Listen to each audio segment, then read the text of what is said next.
So good afternoon, everybody, or good evening, I guess is better. Welcome to the February meeting of the AB617 Portside Steering Committee. Buenas tardes, buenas noches en realidad. Bienvenidos todos a la reunión de febrero del Comité Directivo de la Comunidad Portuaria AB617. Vamos a darle unos minutos a que entre la gente a la reunión. We're going to give people a couple of minutes here to get into the Zoom. And Chewy, are you going to share your screen tonight? Okay, great. So let's see, there we go. Wonderful. So I think we're going to go ahead and get started tonight. Get tonight's meeting started. With that, I want to introduce a new addition to our meeting, who is Frida Bloom, who will be serving as the interpreter for our meetings. We hope for not just this meeting, but the rest of the year. So I want to just give an opportunity for Frida to give her welcome and to give her her instructions. So do you want to go ahead, Frida? Thank you, Ms. Simonovich. Absolutely. Welcome, everyone. My name is Frida. I'll be your interpreter this evening. Buenas tardes a todos. Mi nombre es Frida y voy a ser su intérprete esta tarde. I'll give this message both in English and in Spanish. Daré este mensaje tanto en inglés como en español. In order to provide language access, this meeting will have simultaneous bidirectional interpretation into English and Spanish. If you're bilingual, you don't have to click anything. But if you're not bilingual into English and Spanish and you're on your laptop, please locate the icon shaped like a globe at the bottom of your screen, click on language interpretation, and then select English. If you're on your phone or an iPad or a similar device, then locate the three-dot menu in the upper right corner of your screen, click on language interpretation, and then select English. When you speak, do so at a moderate pace because the interpreters are going to be simultaneously interpreting everything you say. A efecto de proporcionar acceso lingüístico, esta reunión va a contar con interpretación bidireccional simultánea al inglés y al español. Si usted es bilingüe, no tiene que presionar nada, pero si usted no es bilingüe en inglés y en español y está en una computadora, por favor localice el icono en forma de globo que está en la parte inferior de su pantalla, haga clic en interpretación de idiomas y después seleccione español o Spanish. Si usted está en su teléfono o un iPad o un dispositivo similar, entonces localice el menú de 3 puntos que está en la parte superior derecha de la pantalla, haga clic en interpretación de idiomas y después seleccione español o Spanish. Cuando hable, hágalo en español y el intérprete estará simultáneamente interpretando todo lo que usted diga. Antes de que me vaya, ¿alguien tiene una pregunta respecto a la interpretación? Before I go, does anyone have a question regarding interpretation? If not, please give me a second to assign myself as an interpreter and we may begin. Thank you. Thank you, Frida. So Frida is extremely professional and we're so glad to have her. Es una gran intérprete, estamos muy felices de tener su servicio. Sí. Muy buena intérprete. Sí, ok, muy bien. Entonces, okay, entonces con eso, with that, we want to go ahead and start this evening's meeting. And give everyone a welcome and just go over the meeting objectives. So for tonight, we want to start, the goals for tonight are to really provide an update to everybody on the community emissions reduction plan as we're getting into close to the finish line. Also, we want to talk about recruit your help for getting the word out for people to join the workshops that will be taking place on the Serp later in March of this year. And so we want to talk about that with you all. And also our goal is to get back to getting our meetings ending on time. So we're committing to that and we will be sure to be done by 8 today. So with that, I want to just go ahead and ask, I'm going to go ahead and do the roll call and we'll go over the agenda too. Thank you, Chewy. So you'll see here with the agenda, we're do our regular review of the objectives, the roll call updates, and then we'll go ahead and ask for a motion to approve the minutes from the January meeting and tonight's meeting agenda. And then we will take updates. We'll have updates from the subcommittee. Really, I think the only subcommittee with an update this time is the Maritime Clean Air Strategy subcommittee. Then Domingo is going to give a presentation where he's going to review the timeline for the Serp. He's going to provide an overview of the Serp strategies to date. And we're going to talk about the public workshops, which we're, I think, scheduling for March 23rd and March 24th. And then we're going to have Joy Williams provide an overview of the presentations for the Serp goals.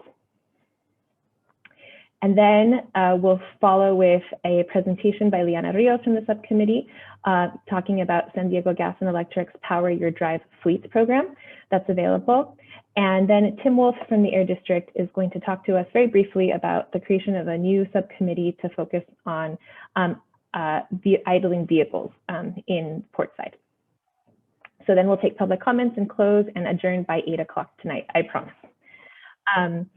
And with that, we just want to review our meeting agreements, which again are to create space for everyone to contribute, make sure those of us that are shy step up, and make sure that those of us that talk a lot contribute and know when to step back to make space for others.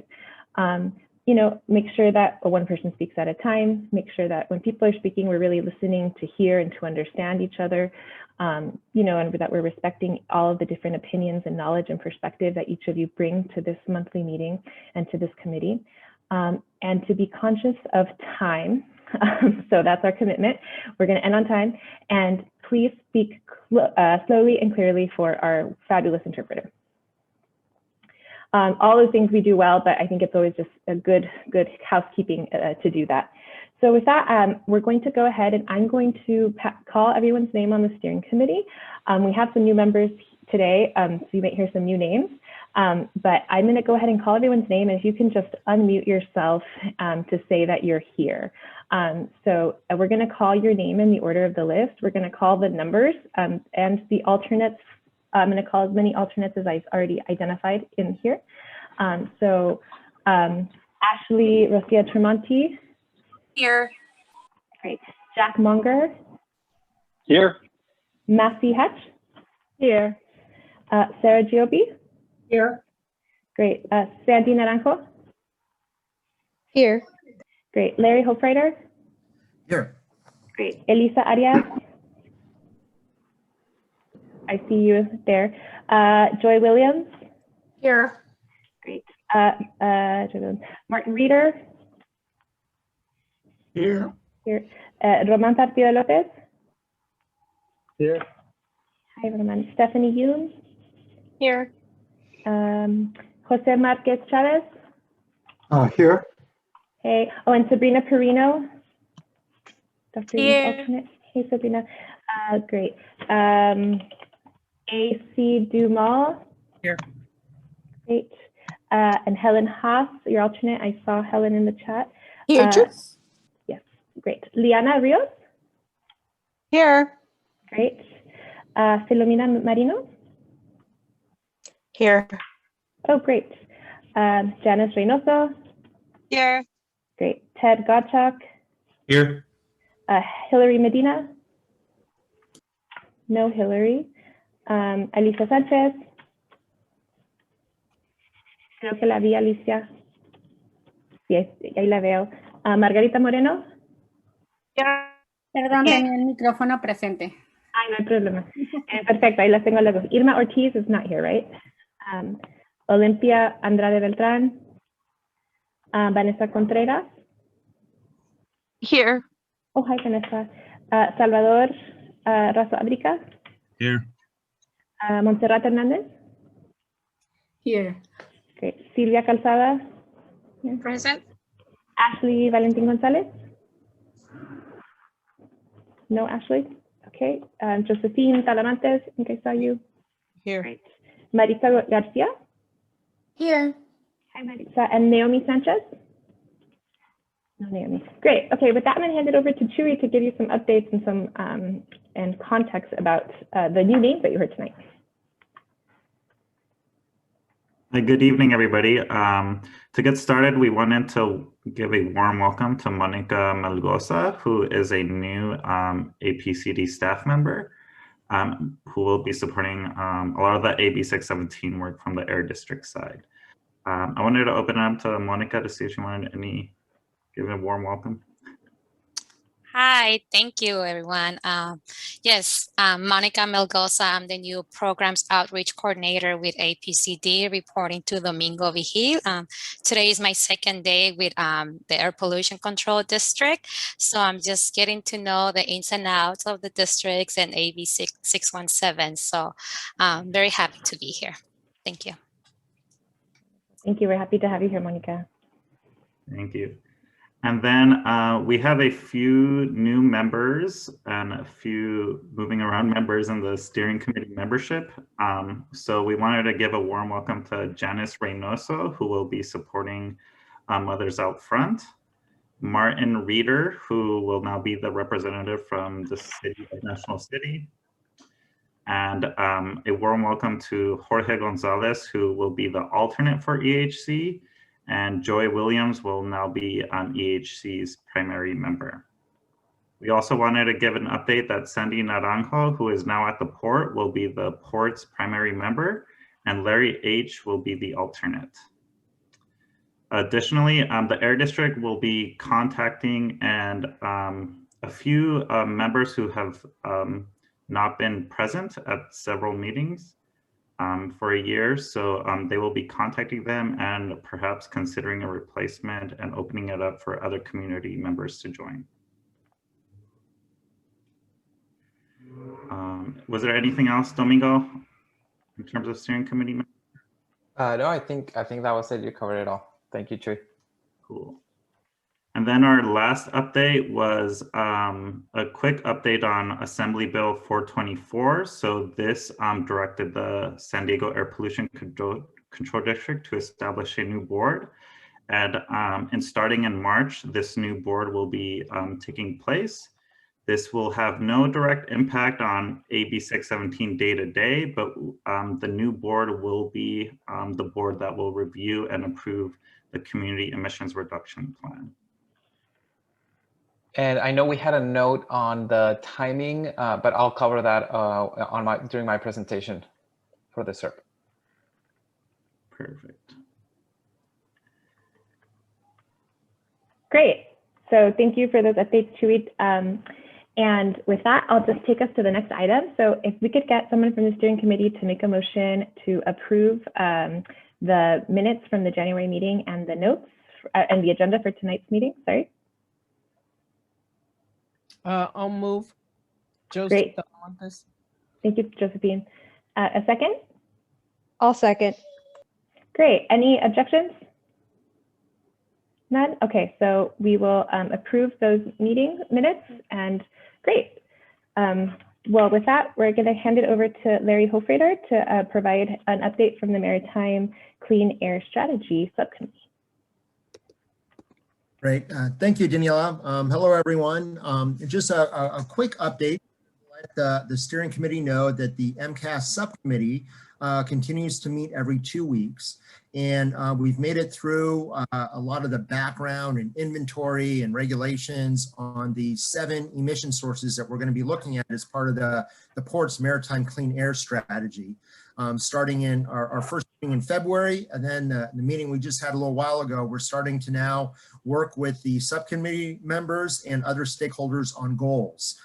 So the goal, our ultimate goal is trying to reach consensus in terms of what should the port's both near-term and long-term goals, what should they be for those various emission sources that the port oversees.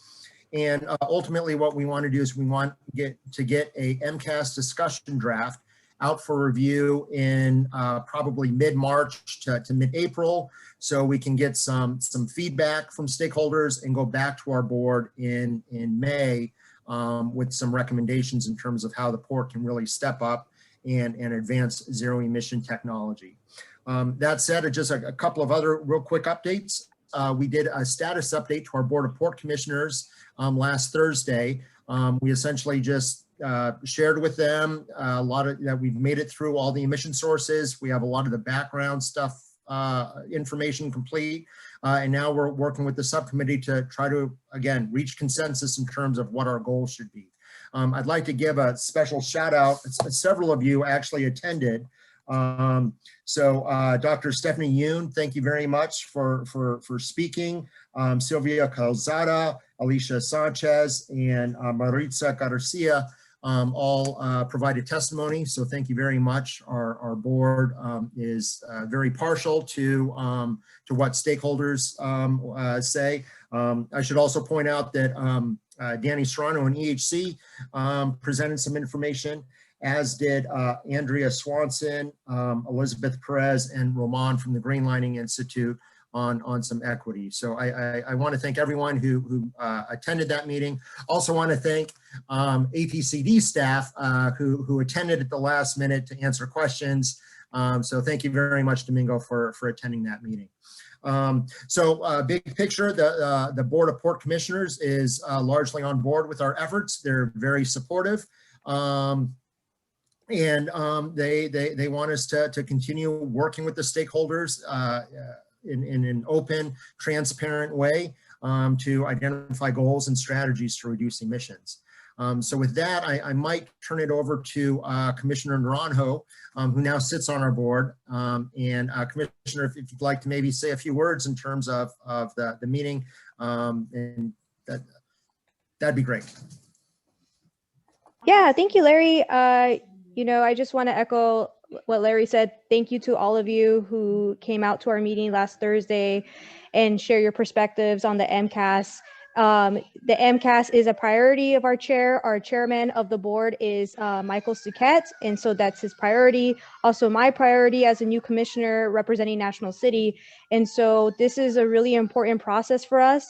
So I think that, you know, keeping that engagement, having you all, if you're all interested, you can email Larry to be included in the next meeting. We have the date set up as far as the MCAS meetings, the workshop. We just really want to hear your voice, and we want to make sure we have the strongest MCAS. So thank you.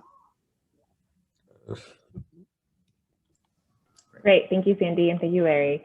And so I think the other subcommittee updates are going to get rolled into Domingo's next presentation, which is going to be the broader update of the update on the progress on the community emissions reduction plan that we call the Serp here by its acronym. So I think with that, we can go ahead and hand it over to Domingo.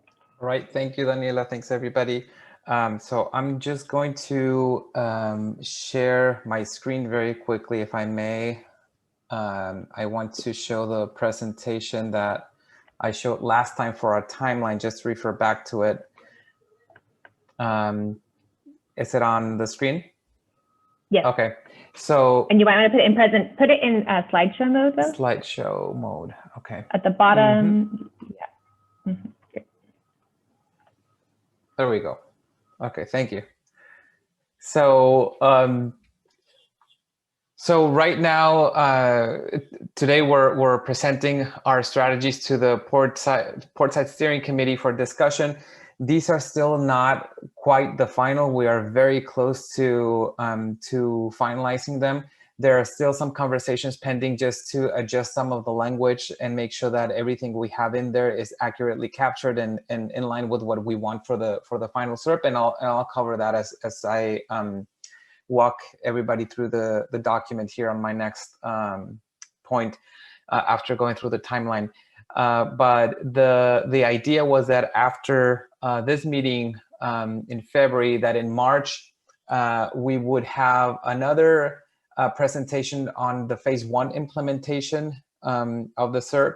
And this time our focus is going to be on those agencies aside from APCD. Last time we presented all the updates from APCD. In March, we'll present the updates from the port, the Navy, and the shipyards on the first, on the phase 1 strategies.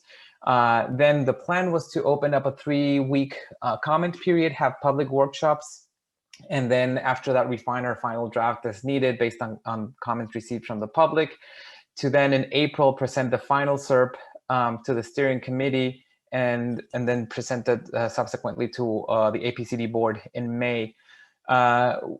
There's been a few comments, you know, with regards to this timeline. One is that as we transition to a new board starting in March on March 1st, We now have our 8 of our 11 board members have been appointed already. Those 8 members will meet in March to appoint 3 members of the public to join the board. That process, we anticipate that will take place the first couple of meetings, so that hopefully by April we will have a full board seated.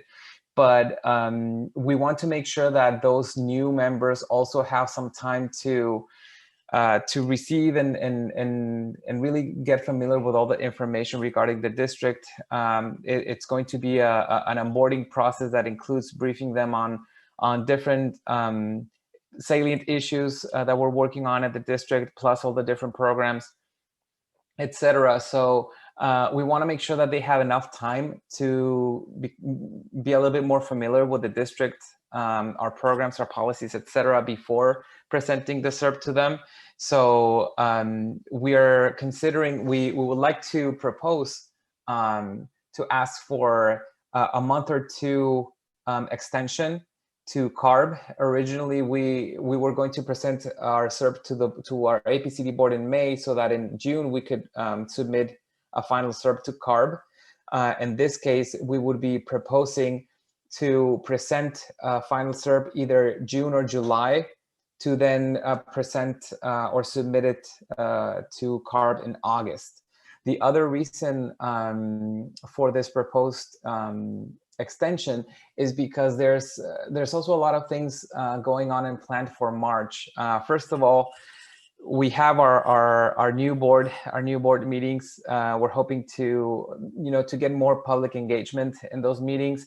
The other thing is we were originally planning our workshops for the Serp by mid to late March.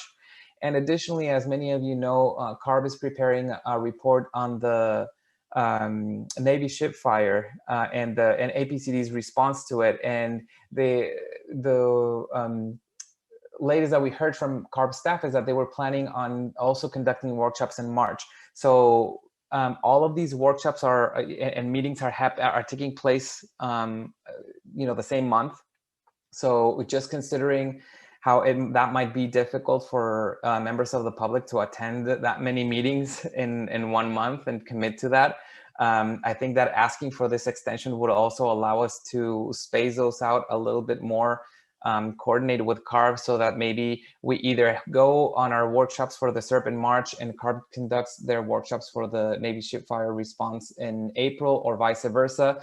But at least that will give us a little bit more time, and a little bit more time for the public to also review all the documents that we're going to be providing and making public, because it's a lot of information to take in all in 1 month. So that's the logic and the idea behind this proposed extension that we'll be asking of CARB. Of course, I would like to hear any comments on this, if there are any concerns with this potential extension. We have not officially reached out to CARB. We have given them a heads up that we are considering this. Obviously, we want to make sure that the steering committee feels comfortable with this approach. Before moving on to the Serp, I would like to just open it up briefly to any questions or concerns regarding this proposed extension.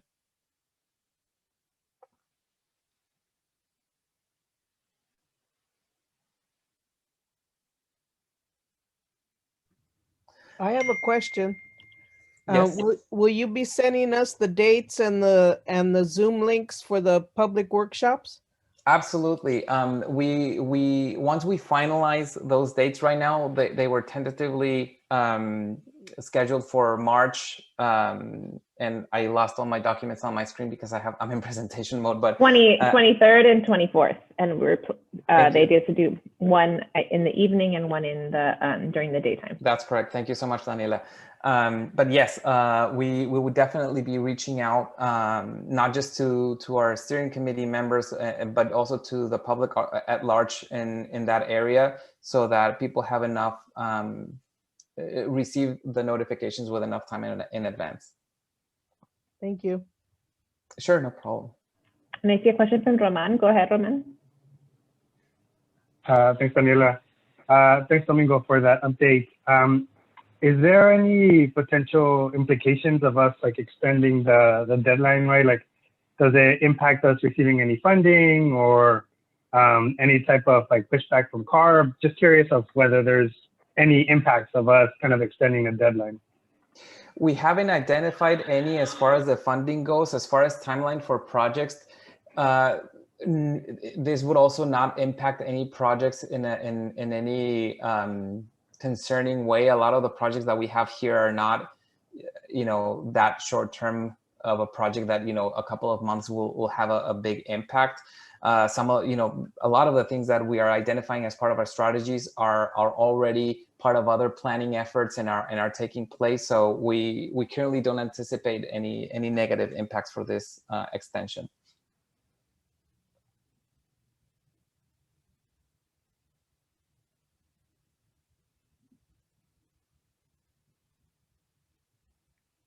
And Domingo, sorry, go ahead. I just have a clarifying question. For this extension, would you want us to vote on it, or how would you want to proceed moving forward on that?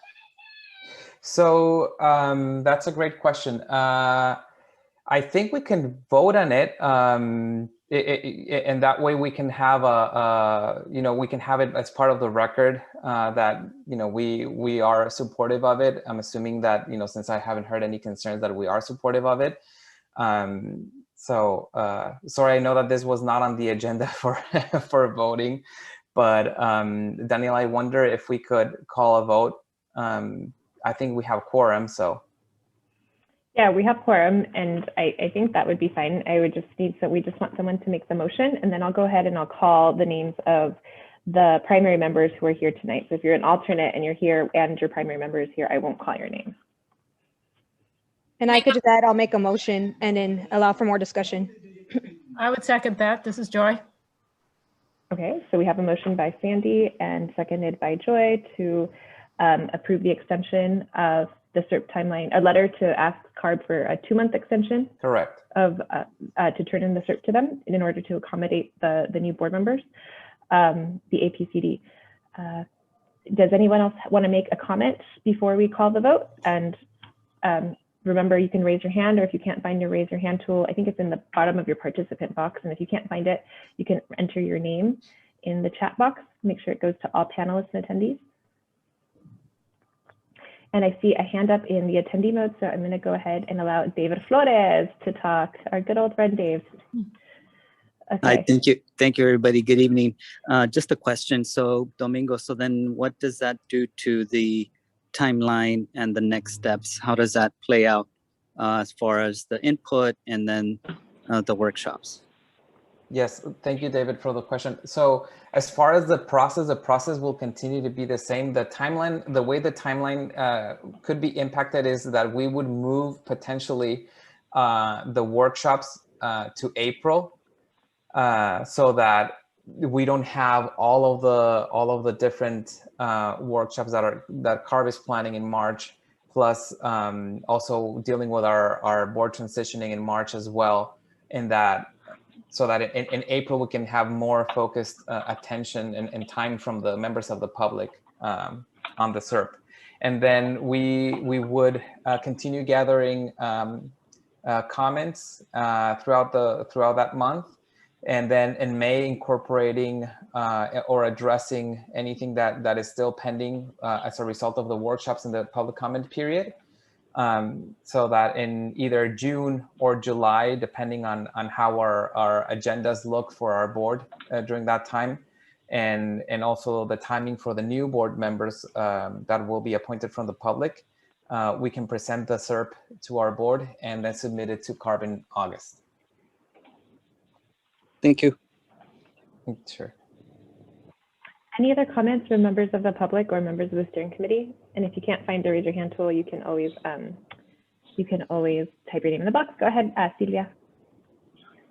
Yes, thank you. I just want to reaffirm or want you to reconfirm that there will be no effect on other deadlines outside of APCDD.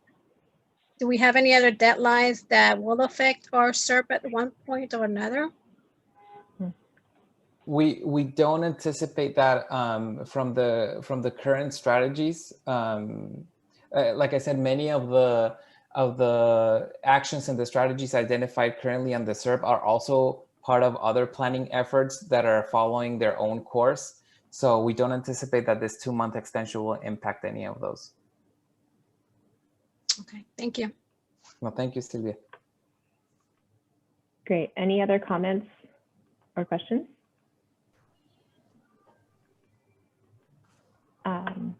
Okay, well, then with that, we have a motion to approve the request to CARB for a 2-month extension on the SERP deadline in order to accommodate the time to onboard the new SDAPCD board members. And we have a second, so I'm going to go ahead and call a vote unless there's any other comments. Last call from the public or from the steering committee. Okay, great. So I'm going to do roll call. So I'll call your name, and if you can be ready with the unmute button, and you can say yes or no, or aye or nay, whatever you prefer. Ashley Rocia Tremonti? Yes. Yes, great. Jack Monger? Yes. Yes, great. Sarah Giobi? Yes. Great. Sandy Naranjo? Yes. Elisa Arias? Are you in favor or opposed? Elisa, are you still there? I cannot hear you, Elisa. Can you write yes or no in the chat? Are you there, Elisa? Okay, we'll come back to Elisa. Joy Williams? Yes. Martin Reeder? Aye. Great. Roman Garcia Lopez? Yes. Daniela, there's a yes from Elisa on the chat. Ah, thank you, Domingo. Thank you, Elisa. Stephanie Yun? Yes. Great. Jose Marquez Chavez? Yes. The Navy doesn't vote. Liana Rios? Yes. Great. Filomena Marino? Yes. Great. Janice Reynoso? Yes. Great. Ted Gottschalk? Yes. Hillary is not here. Alicia Sanchez? Sí. Okay. Margarita Moreno? Sí. Vanessa Contreras?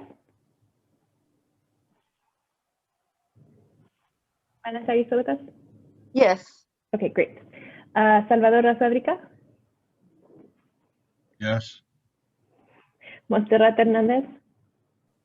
Sí. Okay. Silvia Calzada? Yes. Okay. Josephine Talamantes? Yeah. Maritza Garcia? Yes. Is there anybody who joined the meeting after attendance that I missed in the steering committee? Okay, great. All right, so unanimous approval. So great. More time. Yay. Okay. All right. Well, thank you for that update, Domingo. And is there anything else you wanted to share? Not on the timeline. What I would like to do is just walk us through very quickly the actions and strategies, just going over the main updates to the document. So I will now share my screen with that document. And please let me know if you can see it displayed correctly on your screen, or if I need to make it larger. Please just let me know. So a lot of the work that we've been doing over the past few months is just making sure that we meet with all of the different implementing agencies that have a role in all the actions and strategies identified in the SERP in Chapter 7. We shared this document late last week, and I wanted to just walk through some of the main changes or the areas where we are updating the document. One thing that you won't see here yet are the goals that actually Joey will present later on tonight. but those are also part of the document as part of the updates that we will be incorporating. So with that, just a quick reminder, our actions and strategies include or fall under 7 different categories. We have outreach and community engagement, incentives, rule development, and enforcement. Those 4 categories were approved by our APCD board late last year as part of our phase 1 strategies. So at this time, there aren't any major or any proposed changes really to those strategies. We will welcome any additional comments or identify any needs for updates as we conduct our public workshops and we open up the document for public comment. And then after that, we also have our heavy duty trucks strategies, land use, working waterfront activities, and advocacy measures. The bulk of the work that we conducted and the review focused on categories E, F, and G, so the heavy duty trucks, land use, and working waterfront activities. So for tonight, I will focus on those. So please bear with me here as I get to that section. And then what I would like to do is I'll walk you through the main changes of each section, and I'll pause after I finish each of the sections for any comments and questions. And Daniela, I know that we committed to keeping the meeting on time, so please let me know if 6:50. So okay, I'll be quick there. The good thing is that there really haven't been that many changes to the document. The general approach really has been clarifying the language. The spirit of the strategies that you saw on the draft that we presented to our board late last year is still there. For our heavy duty truck strategies, some of the language that we updated had to do with separating some of the actions where we were grouping different jurisdictions. For example, in this case, we were talking about the city of San Diego and National City together, and there was a need to just separate them both.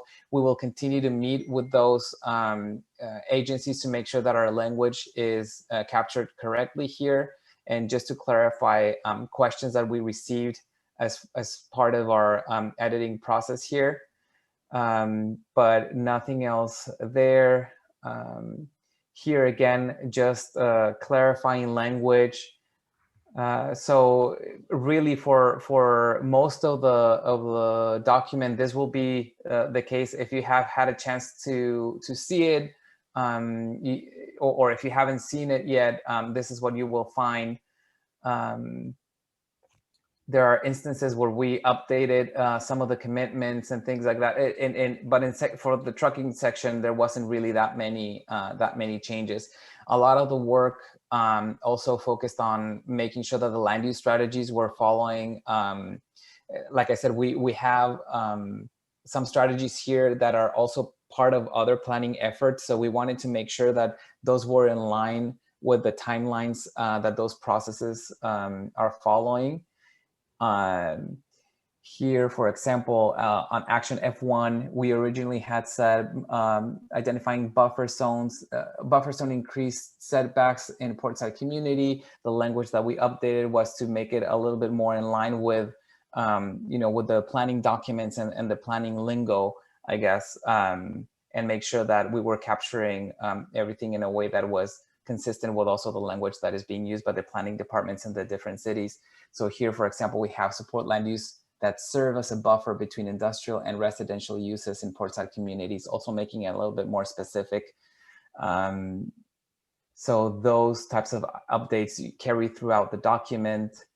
Also here, there were instances where we found, for example, the city of National City has an amortization plan. So this call was for, to pursue the implementation of it. There were other instances where we were identifying actions that would develop a trucking route for National City. Through this process, we found that National City does have a trucking route, so we updated the language to focus more on the implementation of it. So that was mainly the types of changes that we had here. Identifying specific roles for different groups, and making clarifications there.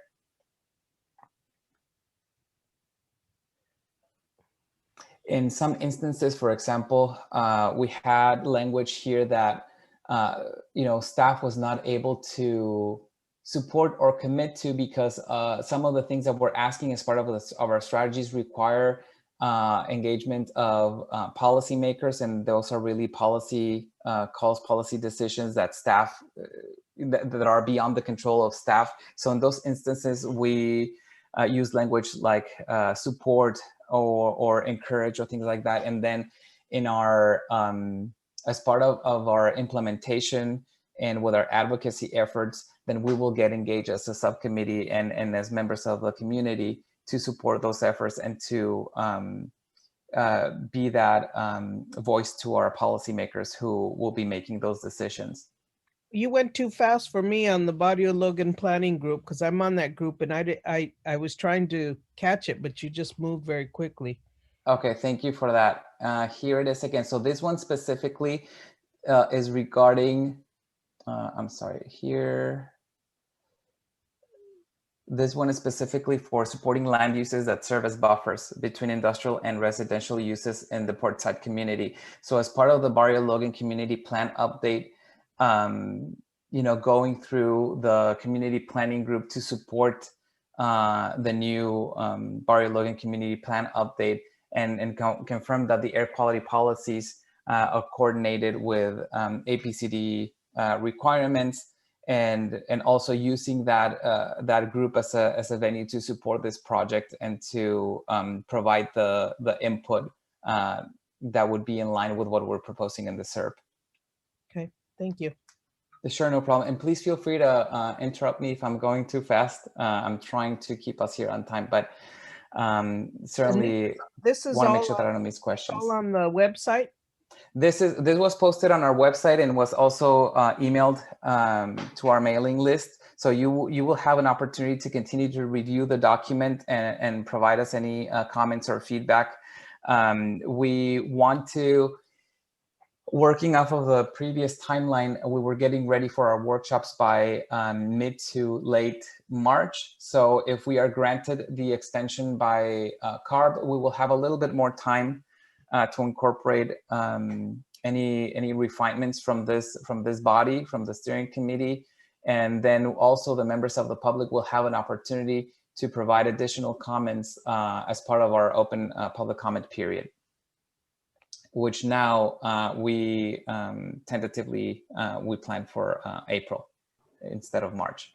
And you mailed that already out to the email list, or you're going to mail it out? Because I didn't get anything. I send it to the email list, but it's also posted on our website. So I'm happy to send it again to the steering committee email list. And I just posted the link to the document in the chat box. Thank you.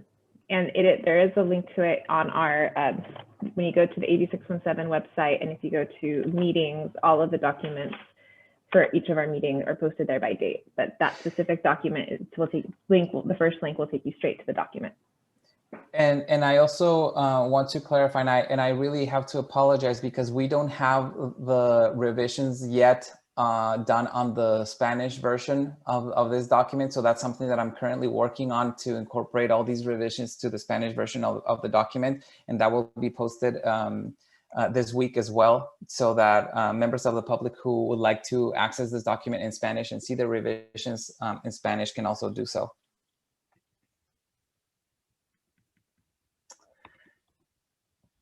So just in the interest of time, I'll move on to the next category.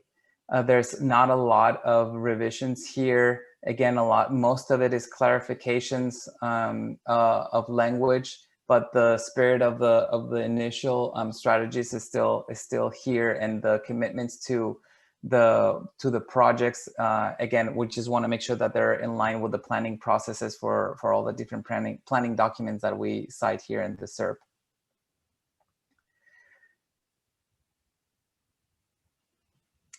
This strategy, for example, I also just wanted to highlight, you'll see that we deleted it only because all of these specific projects are already called out in previous strategies. So just to streamline a little bit and not be repetitive, we decided to delete this strategy. But again, the content is already captured under other strategies.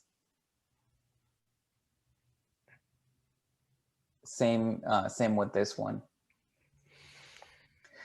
So as far as the working waterfront activities, what I would like to focus on is the new, so here again, strategies that you will see deleted is because they're already captured under other strategies. So we're just streamlining. For this one, in particular, I would like to focus on this action, reduce emissions from hovercraft. This content is new. The idea to have the strategy was already here. We had the space for these actions, but this is new content that we added now that the port has advanced in their development of the MCAS. We were able to work with them and identify more specific commitments and language for this specific action to reduce emissions from hovercraft. And you'll see the goals there for the different implementation years, and then also the roles for the different implementing agencies to make sure that we transition to zero emission tugboats and ferries in the port. And then the rest of the section, again, is mainly just cleanup from what we had here before. Nothing too different. Clarifications, additional commitments for timing. And then our advocacy measures are really the same. They only, again, just clarifying language here, but this is essentially the only change for this one. And that's really it so far. Again, we will continue to incorporate refinements to the document. We are very close to finalizing the document before going to public workshop. After we go to public workshops again and we open up the public comment period, we will consider the public input and present a final document to the steering committee to have a final vote on it before we present to our board of supervisors, or our APCD board, I should say. Does anybody have any questions, comments, suggestions, concerns?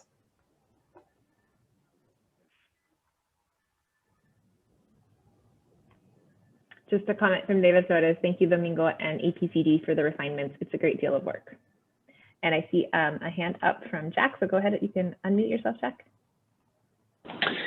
Thank you. That was a lot of work, and you I think, clarified a lot of sort of open-ended sections here to better define what we're looking for, what the community is looking for. I'm going to go back to my notes. I've got to find the page where I started on, which is about page, let's see. Oh, okay, starting with page, I think it's around 44, it's action F6. I just was wondering, I don't know what a health equity assessment is. I just wondered if you could give me a quick summary on kind of what that is. Hold on one second, let me just get to it. Sure.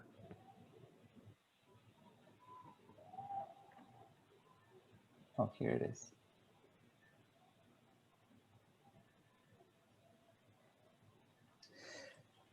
All right, so this is a little bit outside of my wheelhouse, but we met with SANDAG and also the county's Health and Human Services Agency for this effort. Actually, Elisa, if you're online, if you wouldn't mind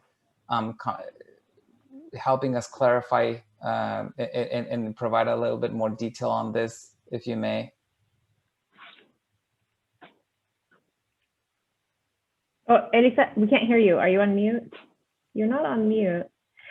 Elisa, where your microphone is, there's a little arrow up. I think it may still be connecting your to your headphones that you had in earlier. Make sure that where it says select microphone, it's your computer, or click on maybe same as system. Or try test speaker and microphones. If you press on that up arrow. No, we cannot hear you.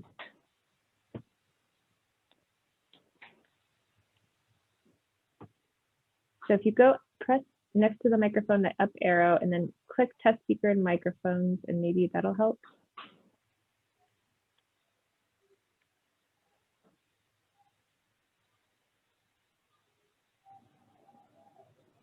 No, we still can't hear you.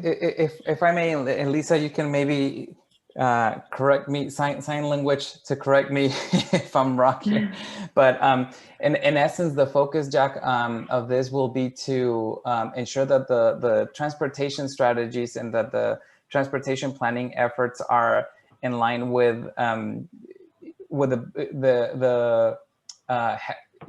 creating positive health impacts for the communities where these transportation projects are taking place. So it would entail collaborating closely with public health department from HHSA, who has expertise in conducting these types of assessments, and then also coordinating with SANDAG to ensure that the strategies in the transportation planning are reflective of the improvements that need to be made to improve the health in the community. Elisa, did I capture that more or less? Yes. Thumbs up. Thumbs up. Thank you. Excellent. May I continue on, please. Daniela? Oh, okay. Yeah, Thank you. Just slightly below that, the next box, I think it's page 44, where it says phase 2 support. It was literally the next box below what we were doing. Oh, gotcha. There you go. Phase 2 support the development of new affordable housing units in AB617 communities. Okay, maybe it's up higher than that. It was just below what we were just talking. There you go. Okay. Where it says phase 2 support there, in that top box. So I've mentioned this before, and it's going to come up a couple of times in subsequent bullet points, but particularly where we talk about APCD policy, CARB policy, and that is policy with regard to developing new housing, whether it's affordable or not, adjacent to freeways or other transportation infrastructure, and being mindful that there are guidelines that CARB has put out with providing a specific distance from freeways that new housing should not be constructed in. So I just wanted to raise that because it comes up several times in this. For example, a little further down where we're talking about, okay, that's the same, support development of affordable housing in AB617 communities. That's where you actually list the responsibility. So that's, my comment there is redundant. Sorry about that. No, that's fair. Go down further. Let's see.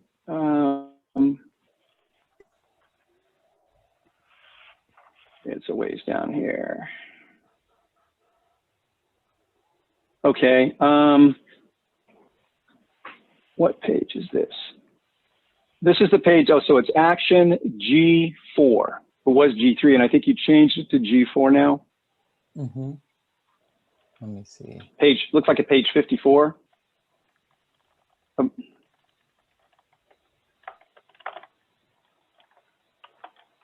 There you go.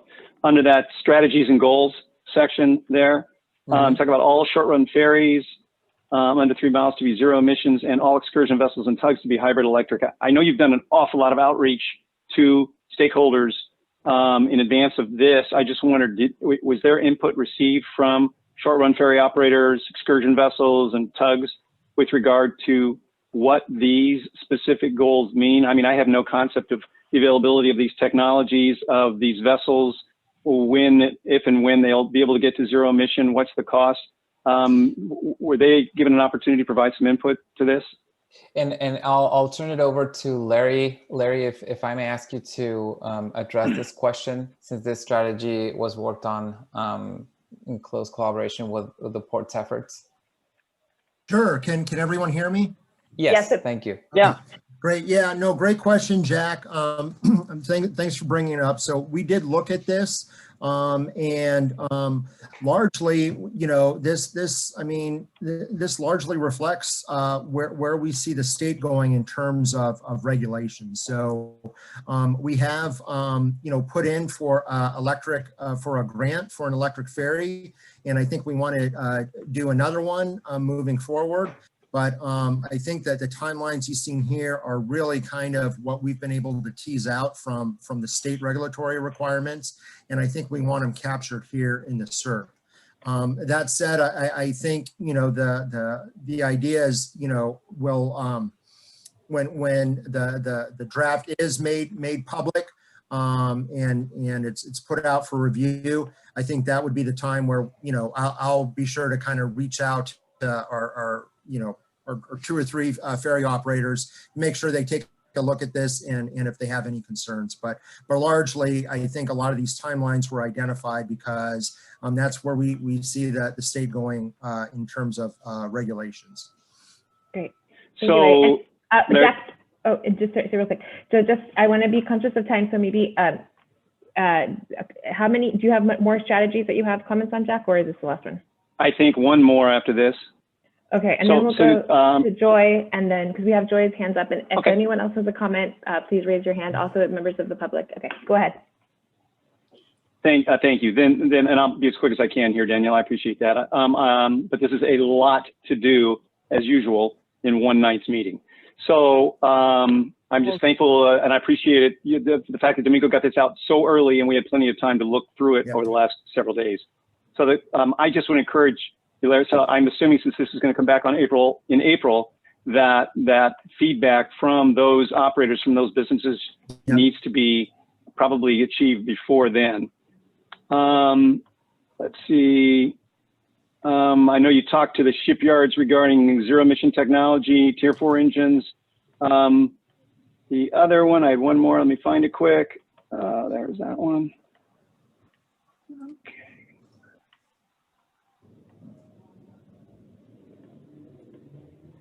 All right. The only other item, and I'm going to have to, I don't recall where it was, you probably know better than I, but it had to do with the Barrio Logan Community Plan, support for the Barrio Logan Community Plan, and the opportunity for new housing. And that comes back to my original point.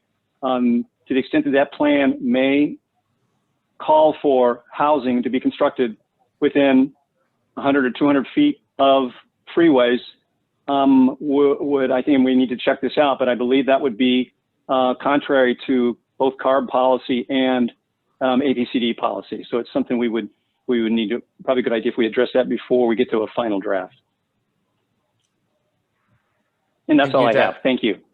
Thank you. And this was developed very closely with the planning departments, both of National City and City of San Diego, but we will definitely circle back just to make sure that we have all of our ducks in a row. So thanks for the comments. So next we'll go to Joy. So go ahead, Joy. Thank you, Danielle. I'll be quick. I just wanted to clarify further about the health equity assessments in case anyone still wasn't clear on that concept. But the idea is to identify and address the health disparities that exist between Portside communities and the general public of the San Diego region. So, we know, for example, that there seems to be more of a burden of asthma and other respiratory illnesses in this community. Probably there's a disproportionate amount of cardiovascular disease given the age of the population. So those are the kind of things that a health equity assessment could call out, and we could look at how these strategies are addressing those. And that's why it makes sense to have that kind of study in this plan. So that's all I wanted to say. Thank you. Great, thanks, Joy. Totally agree. Thank you, Joy. Thank you. Thank you both. So, and Domingo, just to clarify too, this isn't the only opportunity people have to provide comments, right? We have Correct. We have 2 more months now. So if we get the extension from CARB. Yes, CARB people here today, please give us the extension. Then great. Well, so there's also time to, I think, email Domingo with questions. If you didn't receive the email, we'll make sure to send out the link. I'll email the link to again today after this meeting. So great. Is there anything else, Domingo, you wanted to add? That's it. Okay, I do build in wiggle room, so we're okay. Okay, so I'm sorry. Let me go back. I just forgot something very important to really thank all the agencies that I've been meeting with. SANDAG, the port, the shipyards, National City, City of San Diego, and I'm sorry if I'm missing anybody. EHC. Everybody has been very collaborative, and it's been a really good dialogue that we've engaged in with all these different agencies, and it's been great working with all of you, and I really look forward to continuing our work beyond formulating this plan, but also into implementation. So thank you again for all of your help and collaboration. Great, thank you. Wonderful. So with that, I think next Joy is going to talk us through the proposed Serp goals that were discussed with the Serp subcommittee over the last few weeks. Yes, so I think I'll need screen sharing in order to do this. Okay, great. And we also did put up, Chewy, do you want to go to the next slide real quick just to show Joy what we have? We did put them up here for you, but if you prefer to use your slides, we're good with that. Yeah, I think I have a newer version. So gotcha. Okay. So that's why I think screen sharing would work better. Oh, are you not able to? Sorry, hold on, let me. So I have it up on my screen. Okay, and you should, let me make you a co-host just in case. Yes, okay, great. Sorry about that. So you should be able to go ahead. Okay, let's see. So do I need to do a just press share screen at the bottom where the green button with an arrow. Okay. And then pick the screen that you want.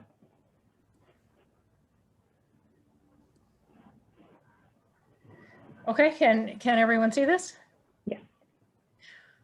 All right. So good evening, everybody, and happy Mardi Gras for anybody who's observing that.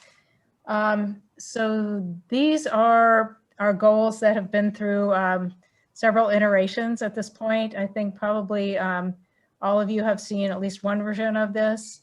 These are goals that Environmental Health Coalition is recommending be included as overall goals in the Serp, so that we have a vision for where we're trying to get to with the Serp, some way to know when we're there, what is the air quality and health that we want in the community.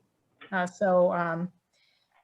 so it's aspirational and it's visionary, but it's also quantitative and qualitative, specific enough so that we have some way of tracking, you know, are we getting there? Are we getting there in the time frame that we thought was reasonable for reaching those? So I'll say that by way of introduction as to what we're trying to do with these goals.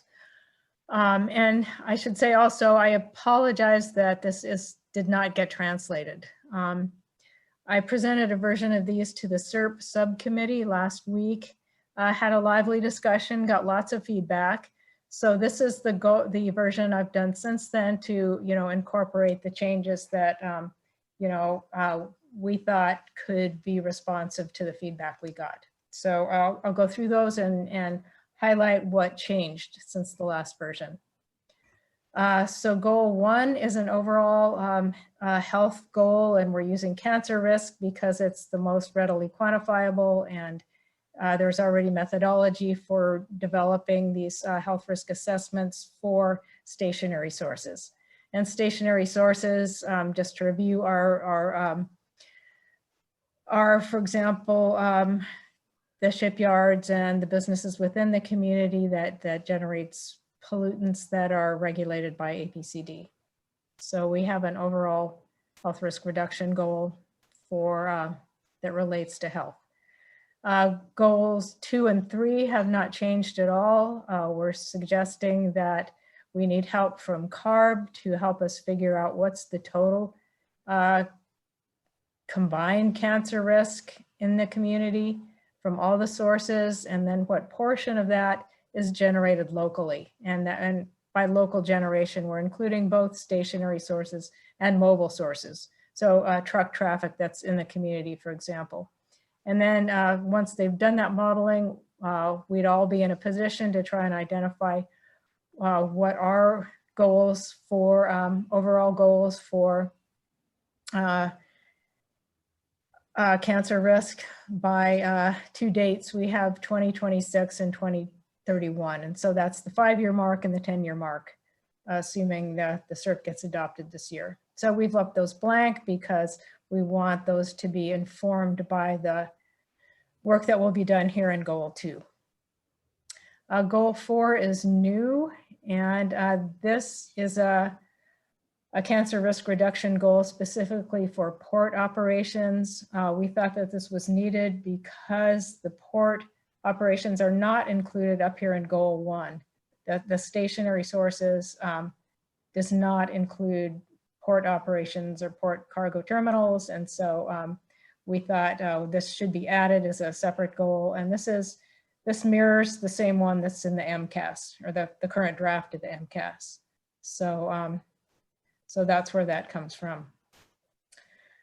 Going to Goal 5, this is, we thought we needed a quantitative goal that gives us a target for diesel PM, which I think we all agree is the most significant pollutant in the communities health-wise.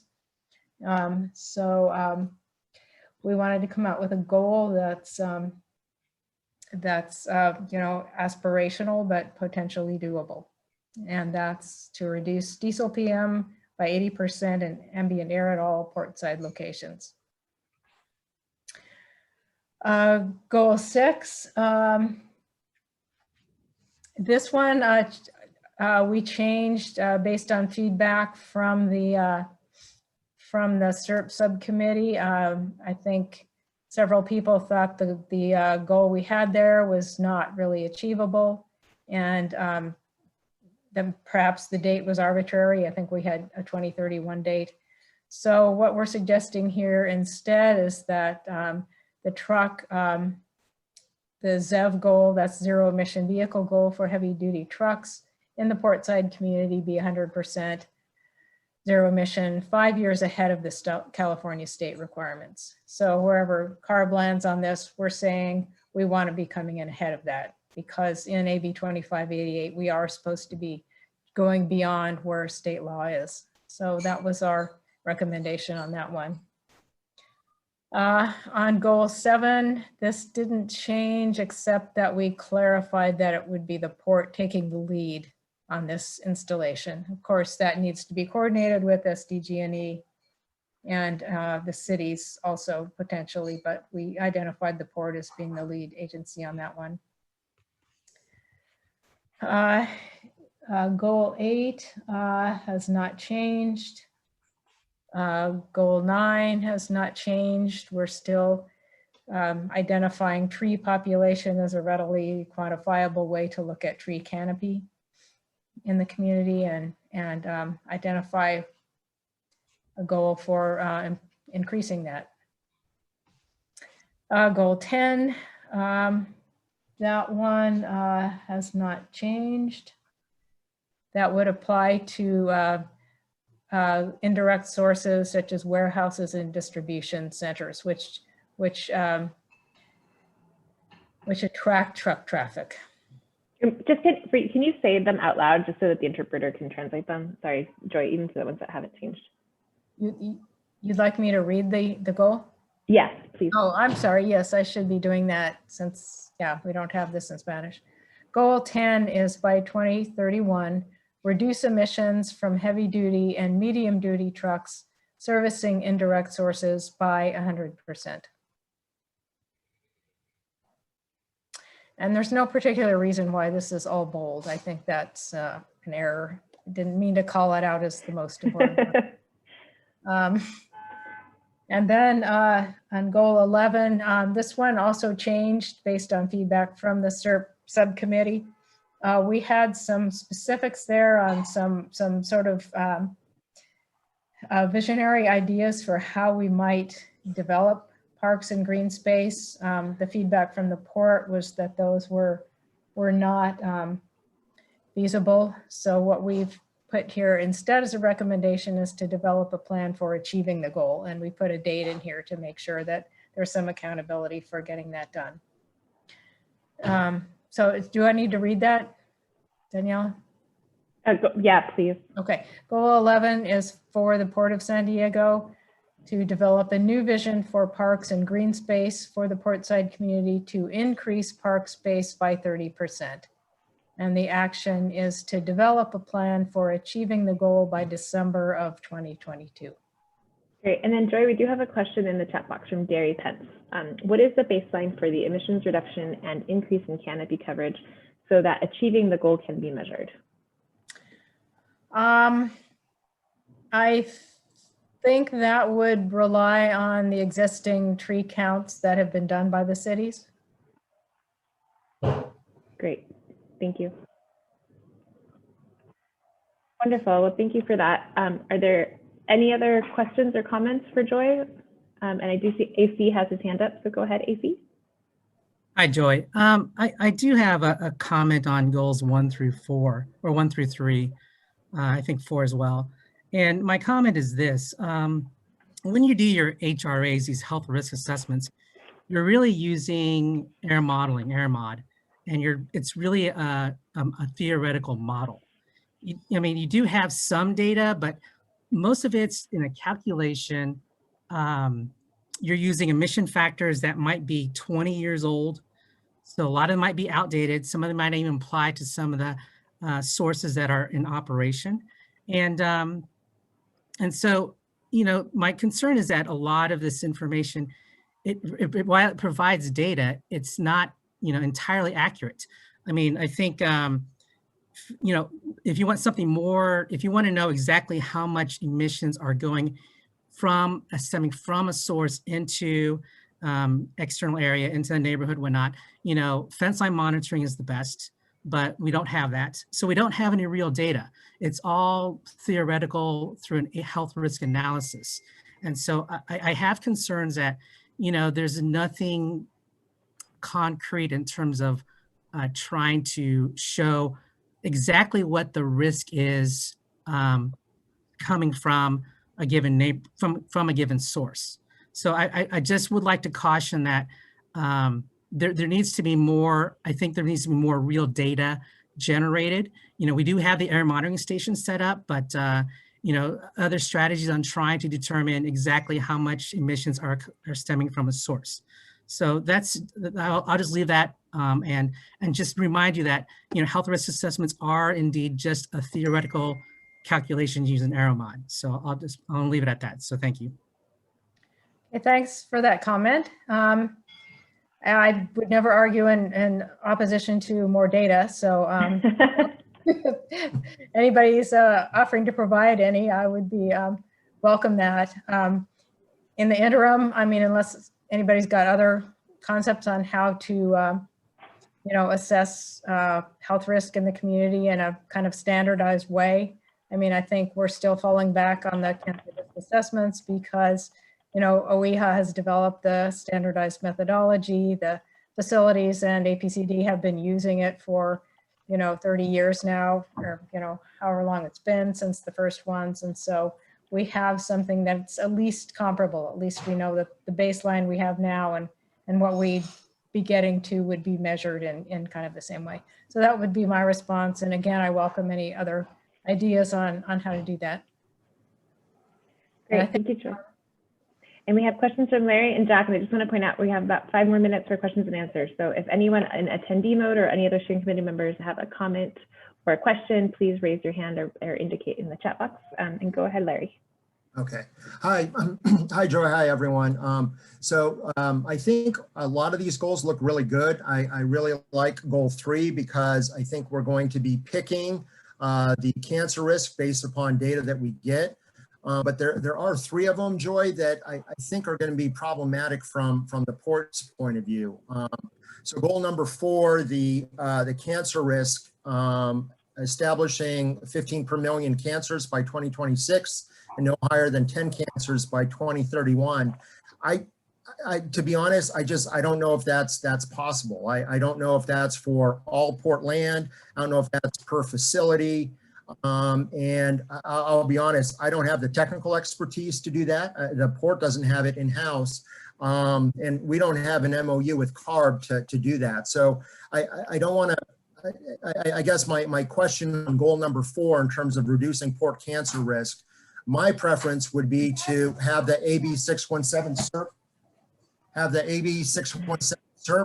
Serp establish a cancer risk for the whole community based upon the AB617 monitoring that we're doing and other methods, and understanding that, you know, the port in conjunction with the freeway, in conjunction with the in-community sources, kind of all contribute to that. So that would be my comment on goal number 4.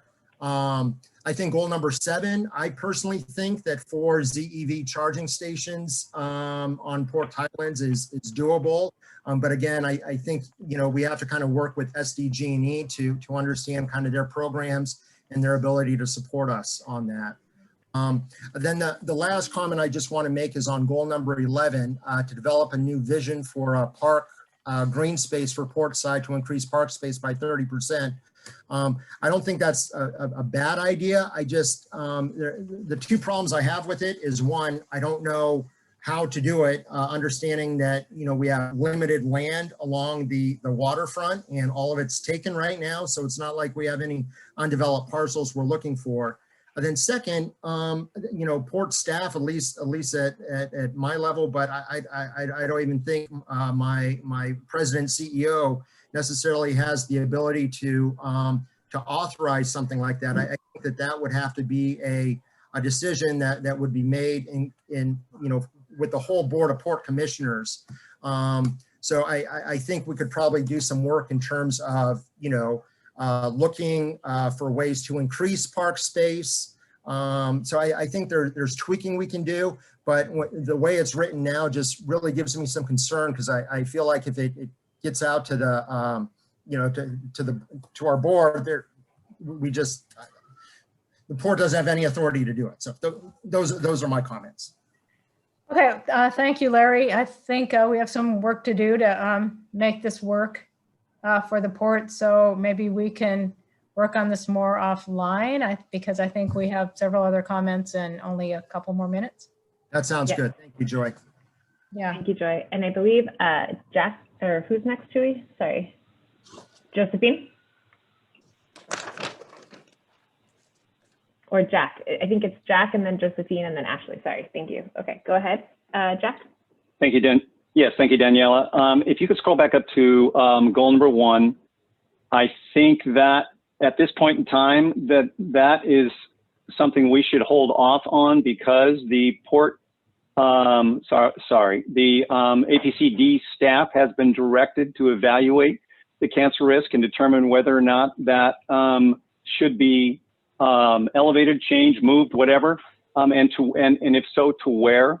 So the staff is studying that right now. It's currently at 100 in a million, and it really depends on what they come back with. So I think for us to put a goal out there that sort of sets in stone what we want before the staff at the district has had a chance to review the data, determine the risk, and come up with an appropriate recommendation for the new APCD board, it would be premature for us to throw a specific number out there. And then lastly is the EV station, the zero emission vehicle goal of expediting that to 2030 from 2035, as is, I think that's number 6. I raised this earlier today in the committee, and I will really quickly raise it here.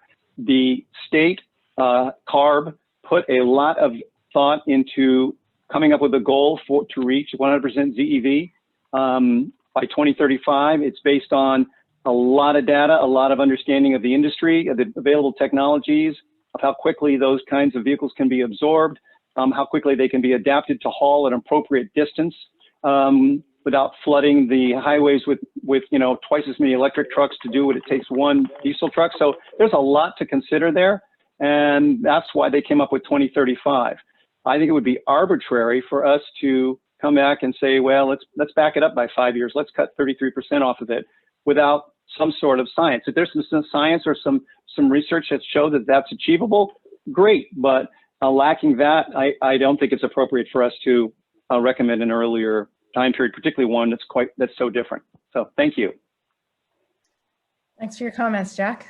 Yes, and so we have lots of activity in the chat box now. So I'll go to Josephine next, and then Ashley, and then Helen, and then Elisa, and Margarita.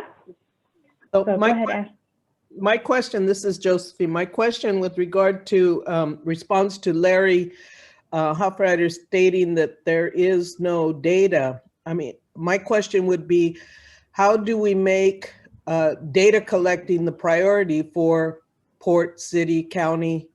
I mean, how do we make that data a priority to collect? Because it's necessary to go forward to implement everything that we're trying to implement with regard to health and portside communities, care of portside communities. And then the other statement was with regard to expanding park space. There is land that can be expanded. So what is the process of looking at that? Is that primarily showing up at every Port of San Diego meeting and requesting it, or what is the process?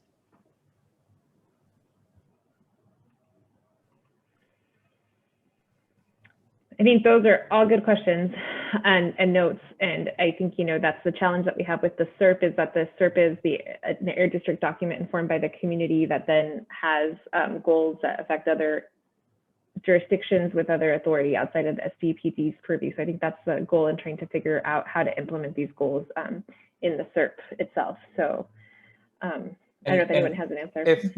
If I may, so a couple of things. Currently, we're partnering with CARP, who is getting us additional data and conducting some modeling to get more data for the community as a whole. And supplement the data that we're getting through our monitoring as well. So just wanted to make that comment, and we will have CARB present to the steering committee in the coming months. So probably if not next month, the following one for sure. So, and then also as far as the goals go, I just wanted to remind folks too that these are aspirational goals that dictate the direction for the community. They're not necessarily something that we can actually enforce per se, but they just talk about the direction that this Serp and this community would like to take. So just wanted to clarify that differentiation there. Great, thank you, Domingo. So go ahead, Ashley, Rosia, and then we'll go to Helen, and then Margarita, and then and Lisa too as well. Sorry. Thanks, Danielle. And I think you kind of hit on my comment a little bit, but I'm wondering if we could explore further the concept of this being an APCD plan and document that APCD board members would eventually approve, but also commits to aspirationally commits other agencies to making similar decisions or pursuing something that may or may not be within their purview. I think, as we heard from Larry, I understand the goals are aspirational, but I would encourage there to be sort of a starting point of the goals need to be based around actions that the APCD can do, which could be to support other agencies, to take a certain kind of action. But I'm hesitant to kind of fully support these types of goals the way that they're written, just because I feel like they're not really done in a way that allows sort of the APCD to get behind them. And I just sort of struggle with that a bit of how do we make sure that this is an actionable document for the agency that it's going to help inform, while to kind of set a goal that's just from the onset a bit unattainable because it's just not within your capacity or authority to implement. So I don't know if anyone, or if there are examples maybe from other SERPs where goals like this have been set and how that's been managed with sort of partnership agencies. But I think it's a consideration to take so that we're not, even if the goals are aspirational, there's still a pathway or an anticipation that there is a pathway to achieving them. Got our work cut out. Yeah, and I think it's important to, I think this is a good conversation that we're having, and we have time on the agenda. So I think we're not making a decision on these tonight. And so I think that's one thing to remember. And I think that there's still a work in progress. And I think that, there's a lot of complexities in this process. I think that there's a lot of agencies involved. And as Domingo pointed out, some of these goals are aspirational, and remembering that the goal is to really improve and measure improvements in health and air quality in Portside community. And so just thank you everybody for all these really great comments. So next on the list, I have Helen, and then I have Margarita, then Elisa, and then I think also I see Janice's hand up, and Sabrina. Parina, you put in great comments on the chat box. Would you also like to raise your hand and speak? I'm going to put you on there just in case. Okay, great. So go ahead, Helen. Hello, everyone. I have a question. I'm working with the team internally with the Navy, trying to support and do the best we can to come up with the goals. And I'm looking at goal 9C, where someone mentioned trees, canopies, where there is involvement for the Navy. It could be a case of right hand and left hand not talking. I don't know of that effort. If there's a left hand that they're talking to, if they could share their source of that information, so we can bring the folks internally, all into the same team and work together, because we're not aware of that effort. So if you could share, would be great. That's all. Thanks. Hi, Helen. Just to clarify, we're suggesting that this is something we'd like to see the Navy do.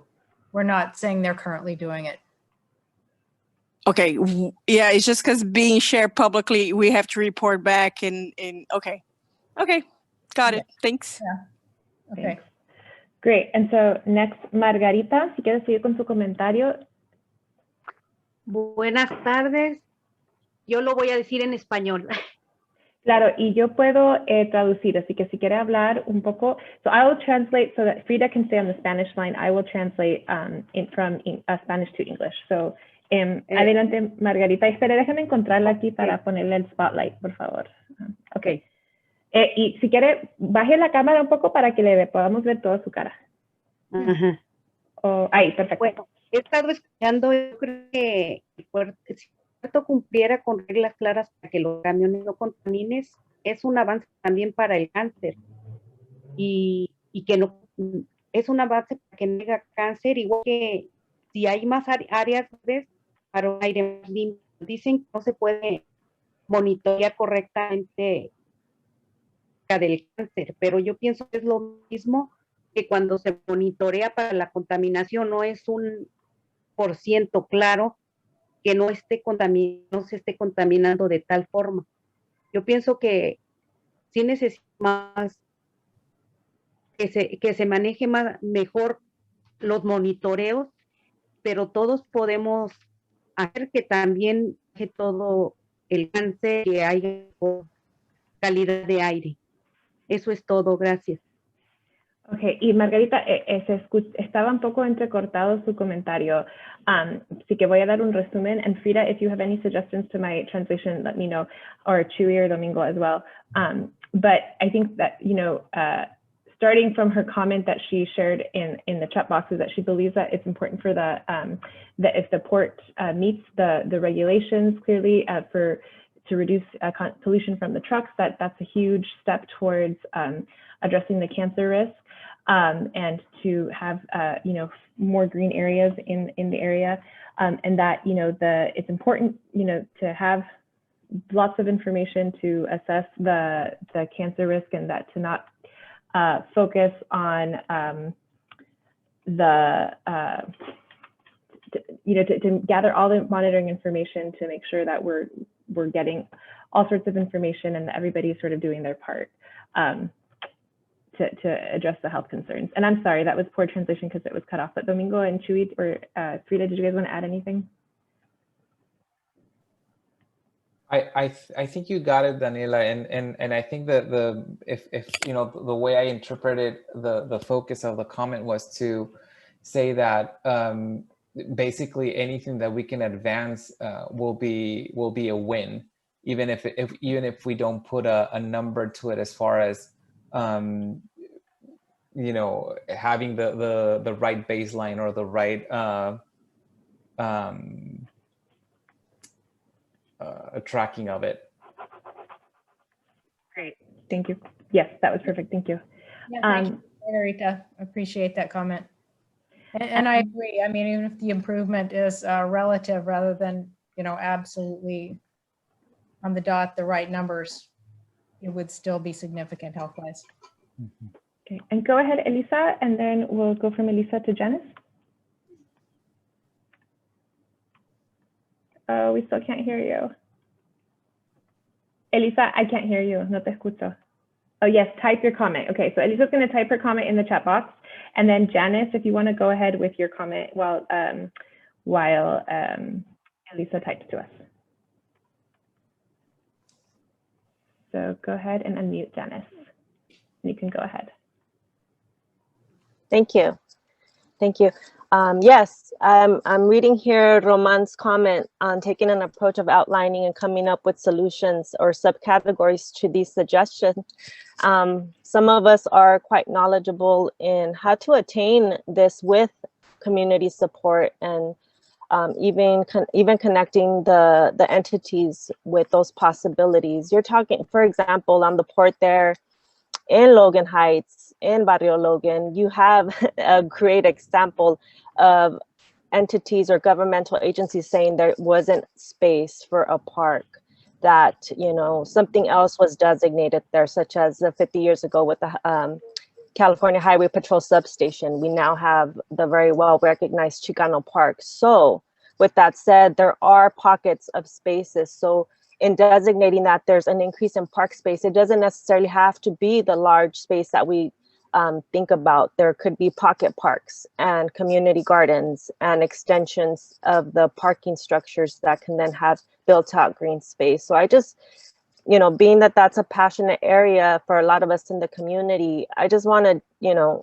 all of these categories and goals have that type of development possibility with our input and with those that are experts in that subject matter. So before removing them, please give, you know, ask us. I thought that indeed that's why we are here representing the community, so that we can help this move along.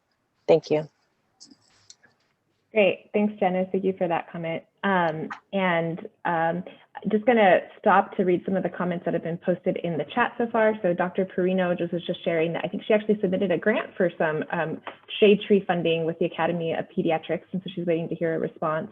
Also, just reiterating that, you know, we can try to access data from local hospitals and RADIs on cancer stats. You know, Sarah also mentioning, Joby, that there are opportunities to involve the cities of San Diego and National City in identifying potential park spaces as well. And Dr. Perino again chiming in with adding childhood asthma stats for the Portside.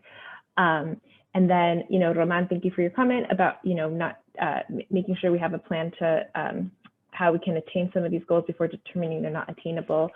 And then Elisa just sharing her comment that for some of the goals, it would be useful to establish a baseline to help in tracking progress over time. And David Flores also adding that all cities have to reduce greenhouse gas emissions and greenhouse gases, so that all of these actions would provide support and leverage for APCD's work. And a lot of props for Janice and for your comment. So next we'll have comments from Montserrat and Silvia. And I don't know if anybody in the attendee box has a hand up. I'm going to take us to, we'll stop at 7. We'll stop after Silvia and Montserrat if no one else has comments, and then we'll go to our next presentation. And just a reminder that much of this work is being, there's too much work to be done at once a month meetings. And so again, if you're interested in continuing this conversation, I'm sure the Serp subcommittee will continue this, and there will be, you know, the workshops in April, and we can always email Domingo and his team to help with that. So with that, I'm going to hand it over to Montserrat and then to Silvia. So, adelante, Montserrat, y si quieres hacer... Y voy a hacer mi comentario en español, si me puede traducir, por favor, la traductora.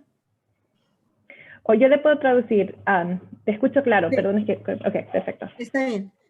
Yo solamente quiero hacer énfasis para los que son representantes de las diferentes agencias de gobierno, representantes del puerto, que estamos hablando de enfermedades, ¿no? Aquí Joy está hablando del índice de cáncer, pero son otras enfermedades que han afectado por mucho tiempo a estas comunidades que estamos adyacentes al puerto. Y estamos hablando de gente pues vulnerable, como son los niños y como son las personas mayores. Entonces, no podemos decir, oh, no se puede o necesitamos más tiempo. Eso no se puede hacer. Ya esperamos mucho. Necesitamos que se actúe hoy. Gracias. So she wants to emphasize for the representatives from other government agencies and from the port that what we're talking about here is health and sick people, illness. Joy mentioned cancer, but there's many other illnesses that have been impacting the vulnerable populations that live in the Portside community, talking about seniors and children. And it's not okay to say that we can't achieve these goals, and it's not okay that we have to wait to achieve these goals. The time to act is now, and we need to act there. So thank you, Montserrat. Gracias. Silvia, if you want to go ahead. Yes, thank you. I do want to reinforce Janet's comments that please do not hesitate to reach out to the appropriate parties. I do want to enforce that because of my experience along with many organizations and agencies that have collaborated. And one plain example, not plain, but big example, I would say, is my experience. There is a project called Paradise Creek Apartments, a very award-winning project in regards to affordable housing.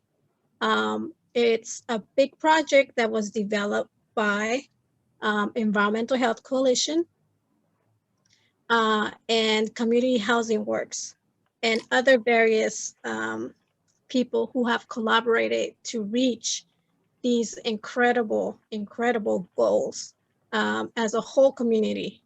And throughout my experience and throughout my working along with them, as a resident, I benefited from the services that were provided. And another one is that because of my, how would I say, my passion, and because of the great efforts that all these people like Joy, David Flores, Montserrat, Alicia, and many other like Janice have reached high potentials. And I do want to emphasize that because of that extra effort and that time and patience between each other's work has reached high limits, you could say that. Like I said, as a resident, I work along with them. Now, I don't know if many or some of you know, I'm also a board member for Community Housing Works, who is an affordable housing developer and operator, and also a supporter of Environmental Health Coalitions since then. So I do, again, want to emphasize that do not hesitate to open up and work with others, because it not only helped me as a resident, it's helping other people all around the county and even above that. So thank you, Janice, for mentioning that, and thank you to all who have collaborated.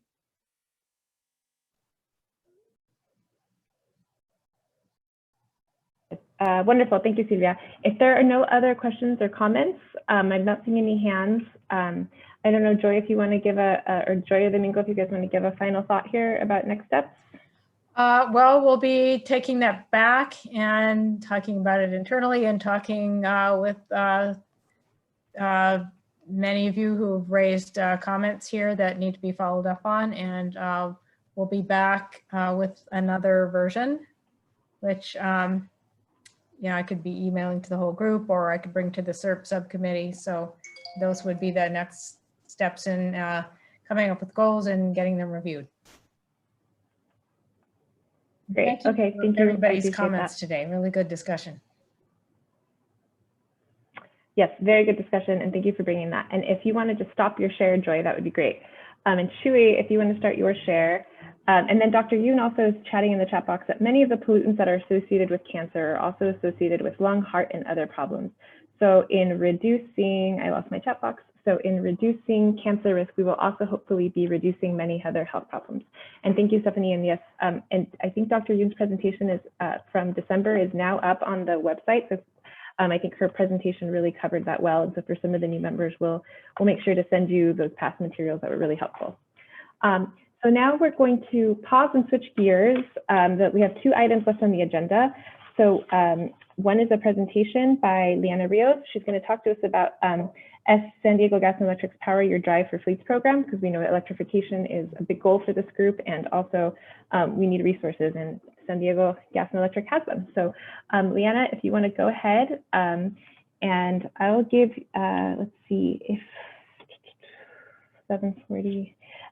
If you could try to wrap up by 7:55, 7:50, and I'll go ahead and I'll give you. Got it.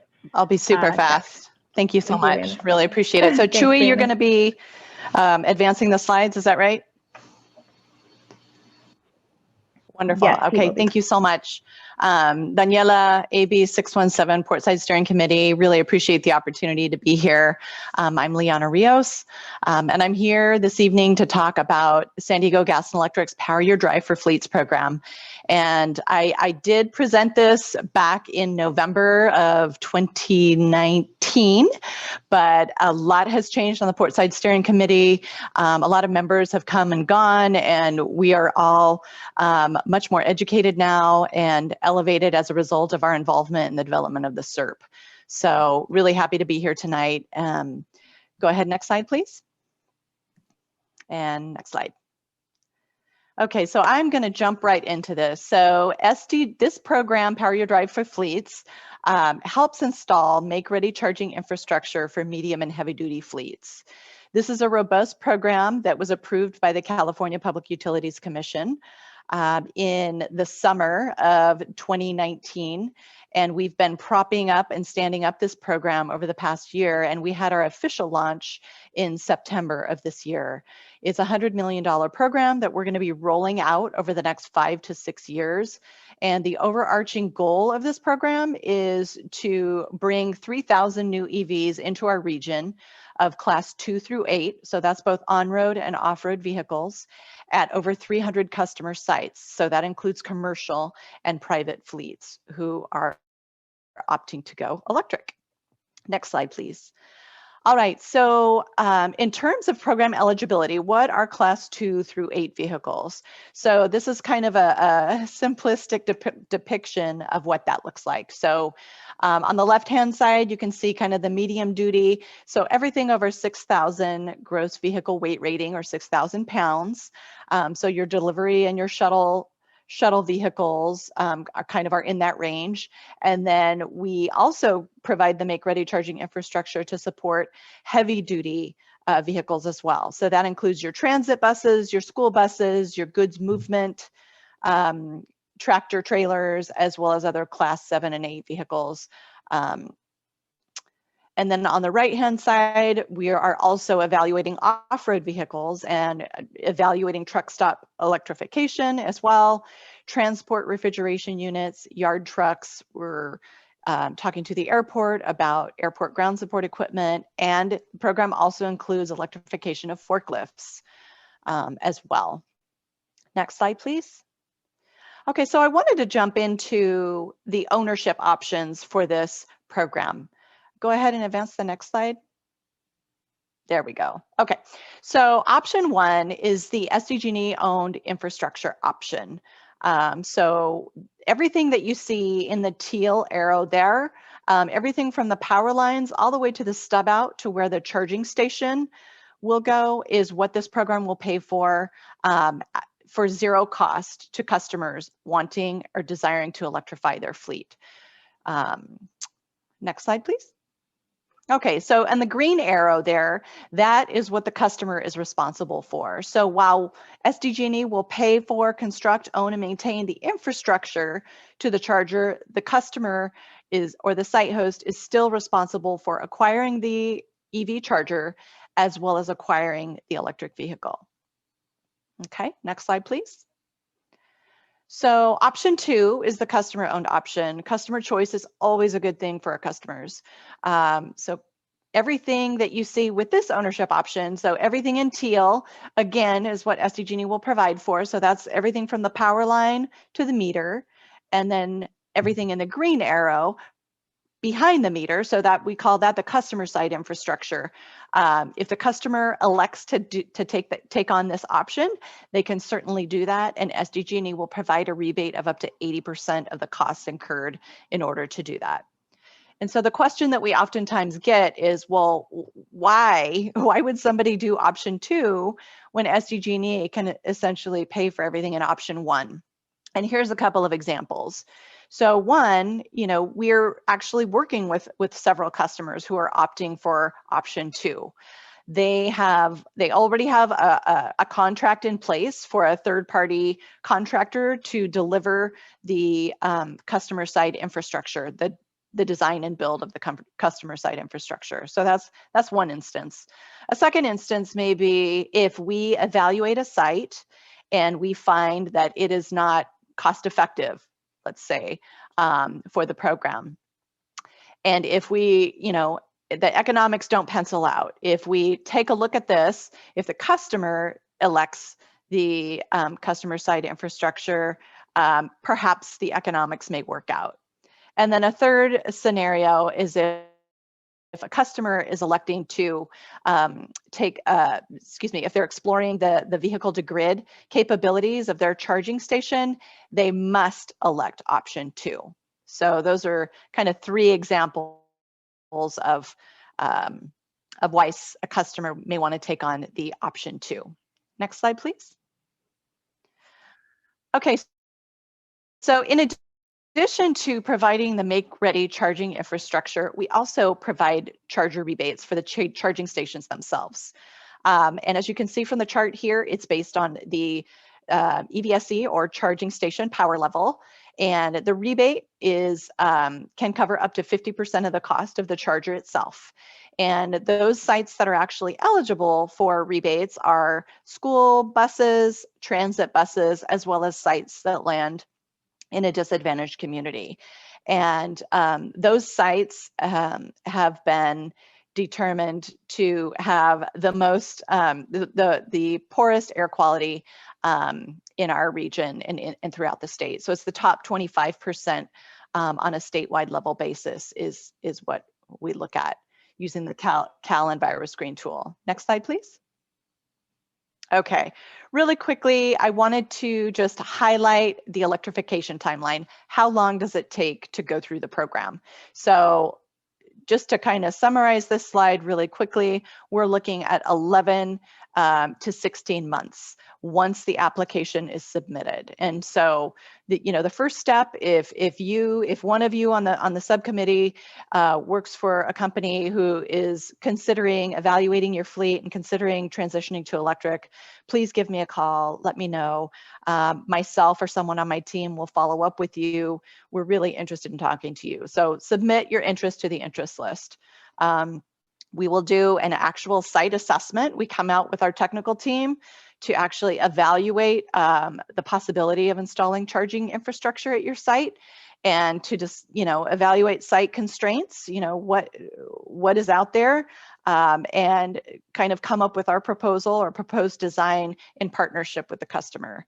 And then obviously we'll construct the site, you activate the site, and then there's closeout and maintenance. So that process takes about 11 to 16 months. And so the big takeaway that I wanted to kind of bring forward is, I think with regard to some of these goals that were brought forward earlier, and some of the goals in the Serp, obviously this program helps to support charging infrastructure in the Portside communities. That's what we're all about. with this program. We also have very aggressive goals to place this charging infrastructure in those disadvantaged communities that need it the most to help clean up the air. So we're all about that, but just take in mind, take into perspective, you know, the amount of time that it takes to get through the program. And then also, you know, there are, next slide, please. There are requirements, and a customer must at least acquire 2 electric vehicles to be eligible.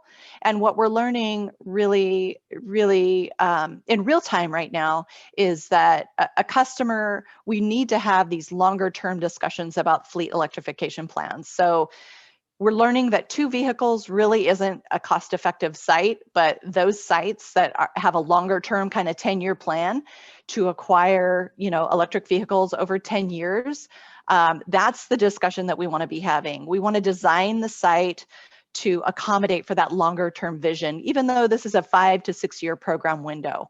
So we want to have that longer term discussion and really look at sites that are considering, you know, at least about 8 vehicles over that 10-year period in order for a site to be viable for the program and cost effective. And then there is a standard requirement that you have to provide data for a 5-year period. If you can just go back, Chewy. Oh, there we go. You're good. Sorry.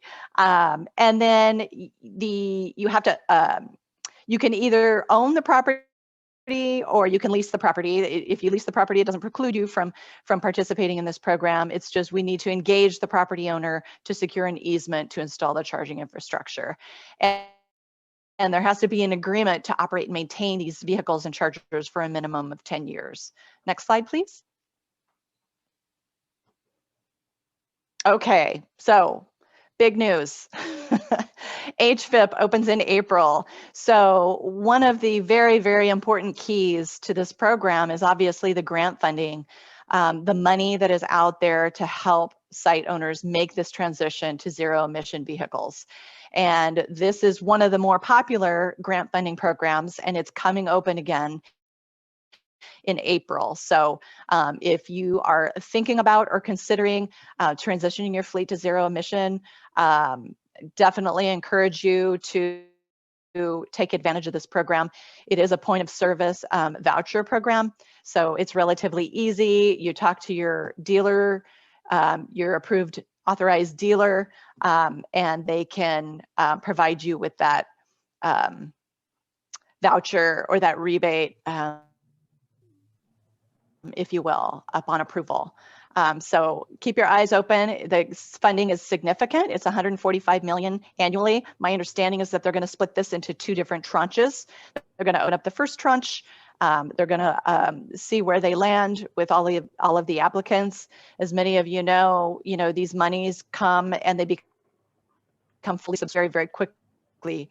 So once that settles, they're going to open up the second tranche. And there is no scrappage requirement for this, for these grant funding monies as well.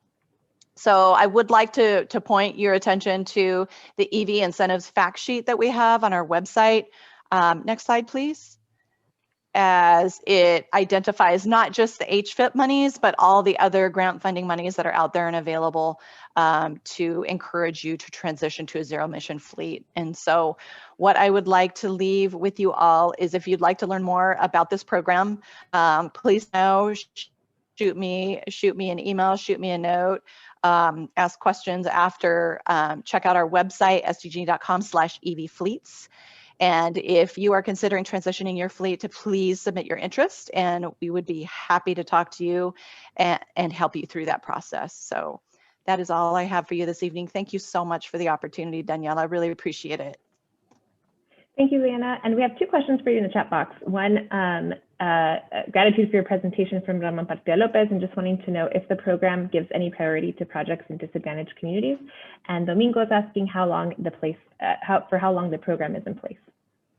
Yeah, so do we provide a prioritization of projects in DAC? So we have a very aggressive goal that 30% of our budget must be spent in areas of disadvantaged communities. So absolutely, positively, we want to we have a very strong desire to install this infrastructure in those areas.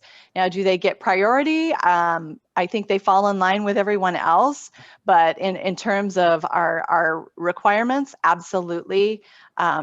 These would be weighted, sites in these areas would be weighted more heavily if they're located in a disadvantaged community versus not. Absolutely. Great. And so this program is in place for the next 5 to 6 years. Great. Awesome. Thank you. Any other comments or questions? If not, we will post the presentation on the website tomorrow, and we can email it out again with a PDF so you can use the hyperlinks and get the contact information. So thank you, Liana. So with the time we have left, Tim Wolf is going to just provide a quick, short update on a new subcommittee proposal. So Chloe, if you want to just go to the next slide. And Tim, if you want to go ahead and unmute yourself and turn your camera on, and I will find you to spotlight you. Okay, can you hear me okay? Yes, I can hear you. Okay. And next slide, please. Okay, great. Thank you all. I know it's late. I'll be quick here. Just quick intro. My name is Tim Wolf. I'm one of the compliance supervisors at the Air Pollution Control District, and I oversee the district's mobile source program. And so I just want to talk a little bit about one of the enforcement strategies in the Serp related to the idling regulation. And specifically, we're considering expanding the enforcement program, and also we want to identify ways of improving how we're doing these inspections, make sure we're addressing the needs of community members, potentially develop some performance metrics, do some outreach. And so in order to do that, our thought is to put together a working group or a subcommittee.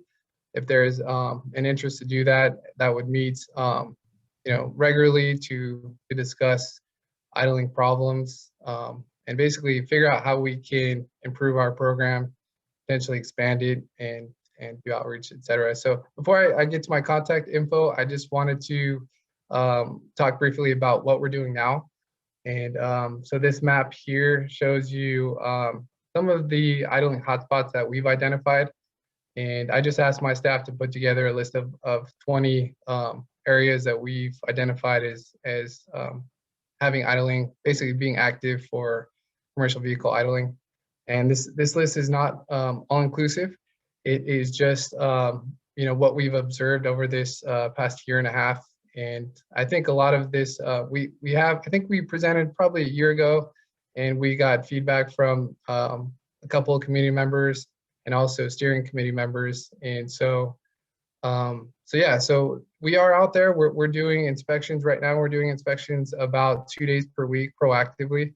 And basically we're targeting restricted areas or areas where you have residential areas, homes that are close to businesses, and also schools that are close to businesses. And so I just want to put a map, just a quick map together to give you an idea of where we are and what we found in idling hotspots. And so we'd like to improve this map, of course, solicit feedback. And if you go to the next slide, I've included my contact information. And so as part of this strategy, we definitely would like to solicit feedback. We'd like to improve how we do these inspections and put together a working group or subcommittee to meet and achieve this goal. And so please feel free to reach out. Probably emails is a good way, and we'll go from there.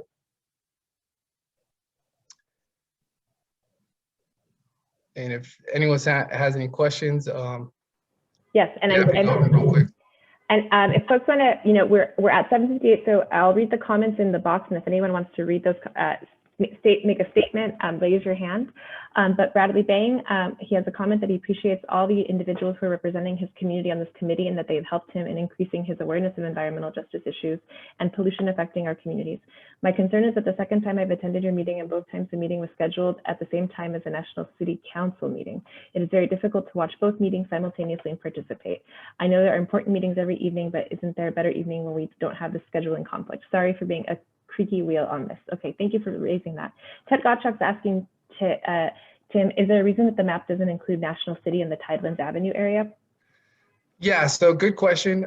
We are down there, but we just haven't found as we don't have as many homes in that area, and so it wouldn't be considered a restricted area as far as what idling terminology. But we are down there, and we have found violations in that area as well. And then Monica Melgosa is asking, what's the commitment requirement to be part of the subcommittee? So great, so that's another comment. Are there any other comments specific to Tim?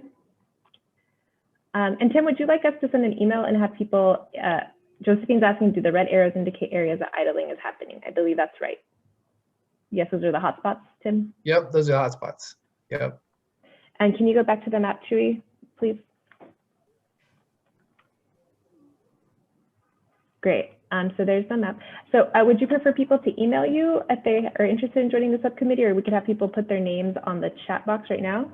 Sure, either way, we'd like to, put together a group, and either way would be welcome. So if you're interested in joining a subcommittee or working group on this, I'll ask that you please write your name in the chat box now, and then we'll also email the steering committee and members of the public here tonight to ask for volunteers. And if you could clarify, what do the letters indicate on the map, the red arrows? The letters are arbitrary, but basically it's just the red balloons that identify the hotspots. So. Great. Okay. So not seeing any names in the chat yet, but I'm sure we'll get some takers in the email. So. Okay. Again, if you're interested in a subcommittee or joining a meeting on identifying spots where they should be inspecting for idling, enter your name in the chat. If not, we'll email you. Are there any other comments unrelated to anything we discussed formally on the agenda today, either from members of the public or the steering committee? I see one hand up, Liliana Nunez from CARB. So go ahead, Liliana. You're on mute, so go ahead. Hi, can you hear me? Yes. Hi, sorry to go over your meeting time, and I know that was a big goal of yours today. But I just need to really make this clarification. CARB doesn't have the authority to grant deadlines because that's a deadline outlined in statute. So CARB, last time that we got, the request for extensions, CARB did recommend the district and the CSC work closely together to figure out what can be implemented now versus what needs more time. So this is how the two-phased approach came about, right?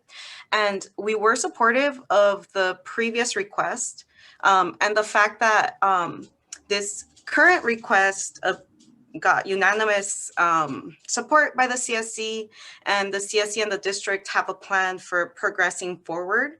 And the targeted end date, we would still be supportive of this as well. But I just want to clarify that we don't have as much authority as you guys are giving us. Great. Well, feel free to raise your hand next time when we're talking about the topic, not wait until the end. I think the committee still will send the letter, and we appreciate that, and we'll take that into consideration. Is that right, Domingo? Do you want anything else to add to that? Yeah, so I'll follow up with you, Liliana, offline, just to clarify the process. But again, thanks for your comment here, and I'm also glad that we received the unanimous support from the committee. Yeah. Okay. Great. Thank you. Thanks. Go ahead, Silvia, and then I think Janice also has an update. Yes, thank you. 3 quick questions. One of them, I want to welcome Martin Reeder from the City of National City for joining this committee. And thank you for your efforts in working along with us. So welcome. The second one, do we have an update on the APCD Environmental Justice Office? And thirdly is, recently we heard that Supervisor Nora Vargas is in the development of creating an EJ task force for District 1. And I want to appreciate her strong and proactive leadership in our district as she's just started and she landed up and running. So I appreciate all that. And with the reinforcement of David Flores and Sandy Naranjo as our port commissioner, these are incredible leaders. So yes, those two things, an update from the EJ office, and perhaps if they could collaborate with the task force of District 1. You want to Yes, go ahead, hi, Domingo? yes. Hi, Silvia. So as far as the EJ office goes, that entails the two positions that APCD was directed to bring on board. One was my position, and the other one is Monica, who's joining us today at the steering committee for more dedicated EJ outreach. But I'm not sure if you were thinking of a physical space as when you mentioned office. But as far as the dedicated staff to environmental justice, it's me and Monica. Okay. Would there be any? Well, my question, because I understand both of you already started. My concern is if for any reason a resident has a question or a concern, which office or which contact will we be reaching out to? So those are little details that it'll be nice to know more about. I know it's just in the start phase, but if you have any quick updates on that, perhaps. Sure, and that would be Monica and myself. But that's a great point that you're raising, Sylvia. So I think that we'll send an email out to our email lists just to make that clarification and to make sure that everybody has our contact information. And thank you, Monica, for writing your email in the chat box. And Domingo's email is, again, domingo.vigil@sdcounty.ca.gov. And then with that, Janice, did you want to, I see that you're putting your contact information in the chat box for free trees for Portside residents. Would you like to go ahead with your announcement? Yes, thank you. We're partnering with other nonprofits in National City and Barrio Logan to get out over 1,000 free trees for residents in the area, which they happen to qualify because of the poor air quality. If there's any way that we can collaborate and we can send out that information, we can then fulfill one of the goals or part of one of the goals to get more trees out in our community. These are for residential area, even if they're apartments, as long as there's permission, we're ready to give these trees out for the qualified areas. Thank you. Great, thank you. Any other comments from anyone on item not on the agenda? No? Okay, with that, we're at 8:06. Just want to recognize everybody for this evening's meeting and your participation. Just a summary, we know we're going to ask CARB for an extension despite the statutory limitations and see what we can get. We had a great discussion on the goals for the Serp that will continue to be refined and worked on in the subcommittees and at these meetings and with this San Diego Air Pollution Control District air staff. And also that just a reminder that for everyone that the goal here really is improving the health in the Portside community for the vulnerable residents. So thank you for raising that, Montserrat and Margarita. We're a little bit over, but better than last time. So with that, thank you everybody. Have a great night and we will see you again next month. Good night. Thank you, everybody. Thank you, Frida. Thank you, everybody. Gracias a todos. Good night. Thank you. Good night.